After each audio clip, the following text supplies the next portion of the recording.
Hello friends, હું ઉષા સંઘવી. અમારા હેલોવિટી કિચનમાં તમારું ખૂબ ખૂબ સ્વાગત છે. આજે હું સરસ મજાનો ભાતની ઢોકળા બનાવવાની છે. આપણે થોડો ઘણો તો ભાત વધતો જ હોય તો આ નાસ્તામાં કે ડિનરમાં ચાલે એને હું આજે ઢોકળા બનાવવાની છું. આ મારો ભાત 1 થી 1.5 વાટકા જેટલો ભાત છે પડ્યો છે. એ આપણે ગ્રાઇન્ડ કરવાનો છે.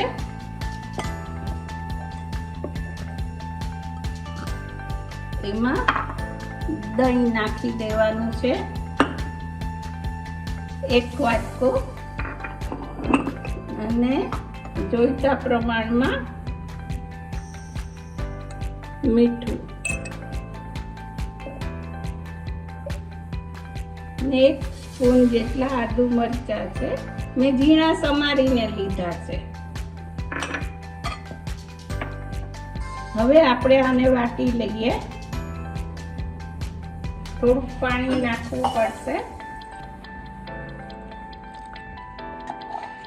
આપણું આ રાઈસ ભાત વટાઈ ગયો છે. આવી રીતનો ઝીણો વાટવો પડે, પેસ્ટ ટાઈપનો. હવે આપણે એને કાઢી લઈએ એક બાઉલમાં.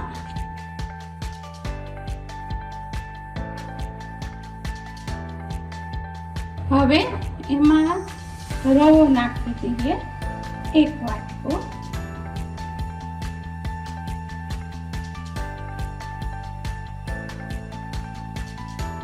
આવી રીતે મિક્સ. હવે થોડુંક હજી પાણી જોશે, રવો પલળવા દેવાનો ને એટલે.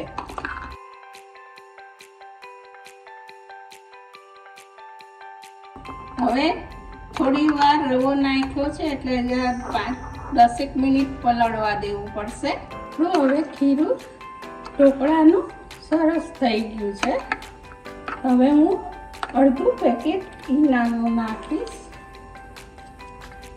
ઈનો એમાંથી ઉપર પાણી. અમે જોવે તો તમે વેજીટેબલ નાખી શકો છો, અને તમે પછી જરાક પતલું કરીને ઢોસાઈ બનાવી શકો. હવે સરસ મિક્સ થઈ ગયું. આપણે આમાં મેં તેલ લગાડીને થાળીમાં તૈયાર રાખી હતી.